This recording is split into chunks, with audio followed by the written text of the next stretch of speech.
All right, today we're going to be working on making predictions. We're going to read the story called Westlandia. Go ahead and we're going to take a quick little picture walk of the first few pages of the book. I want you to go ahead and take a good look.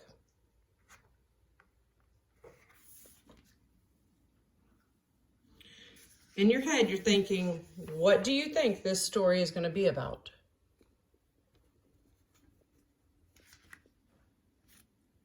I notice all these little detailed drawings on this bamboo.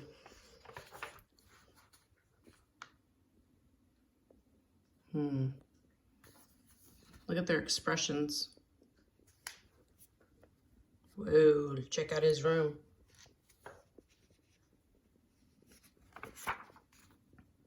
Uh-oh.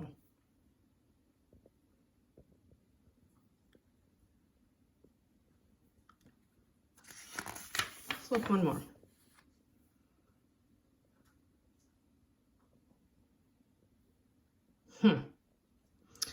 Okay, so I want you to think about, what do you think this story is going to be about? I want you to make a prediction in your head and then open up your spiral and write down what you think your prediction is. So you can write, I think, and then finish that sentence.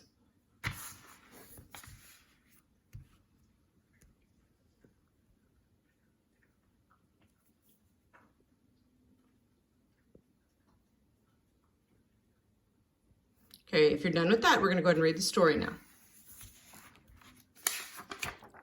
Westlandia.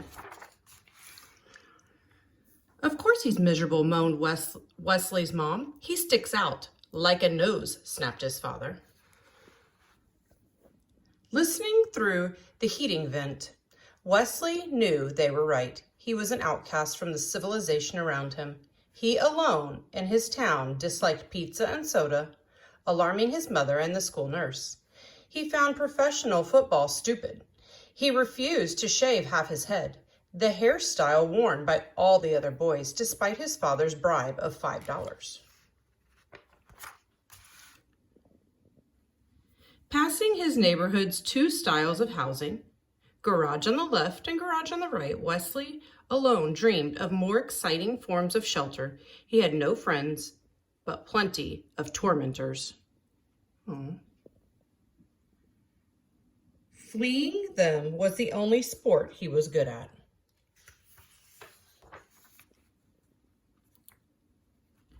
Each afternoon, his mother asked him what he'd learned in school that day. That seeds are carried great distances by the wind, he answered on Wednesday. That each civilization has its staple food crop, he answered on Thursday. That school's over and I should find a good summer project, he answered on Friday. As always, his father mumbled, I'm sure you'll use that knowledge often. Suddenly, Wesley's thoughts shot sparks. His eyes blazed. His father was right. He could actually use what he learned that week for a summer project that would top all others. He would grow his own staple food crop and found his own civilization. The next morning, he turned over a plot of ground in the yard. That night, a wind blew from the west. It raced through the trees and set his curtains snapping. Wesley lay awake listening. His land was being planted.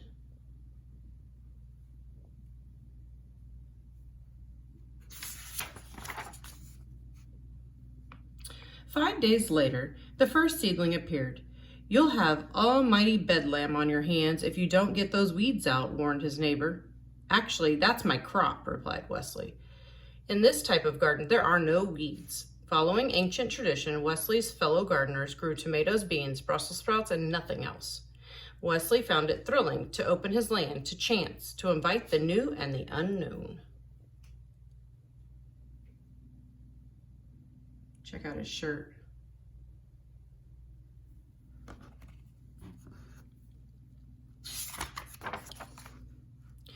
The plants shot up past his knees, then his waist. They seemed to be all of the same sort. Wesley couldn't find them in any plant book.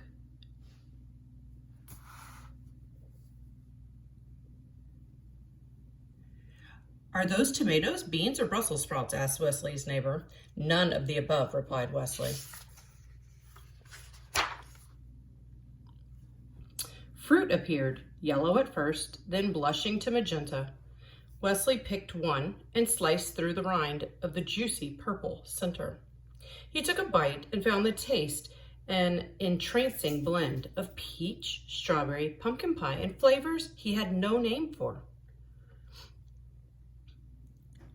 Ignoring the shelf of cereal in the kitchen, Wesley took to breakfasting on the fruit. He dried half a rind to serve as a cup, built his own squeezing devices, and drank the fruit's juice throughout the day. Pulling up a plant, he found large tubers on the roots. These he boiled, fried, or roasted on the family barbecue, seasoning them with a pinch of the plant's highly aromatic leaves. It was hot work tending to his crop. To keep off the sun, Wesley wove himself a hat from strips of the plant's woody bark. His success with the hat inspired him to devise a spinning wheel and loom on which he wove a loose-fitting robe from the stalk's soft inner fibers. So now he's even made his own clothes. Unlike jeans, which he found scratchy and heavy, the robe was comfortable, reflecting the sun and often mirrored opportunities for pockets. His schoolmates were scornful, then curious. Grudgingly, Wesley allowed them 10 minutes apiece at the mortar, crushing the plant's seeds to collect the oil.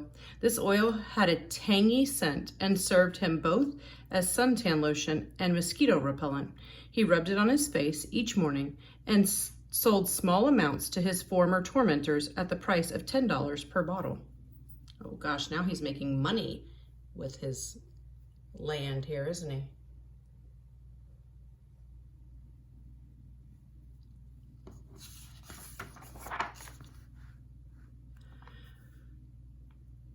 "What happened to your watch?" asked his mother one day. Wesley admitted that he no longer wore it. He told time by the stalk that he used as a sundial and had divided the day into 8 segments, the number of petals on the plant's flowers. He adopted a new counting system as well, based likewise upon the number 8. His domain, home to many such innovations, he called Westlandia. There's his sundial. That's how he tells time. All right, we're going to stop there for today. I want you to think about the predictions you made earlier. Were you right? We'll finish reading the story tomorrow.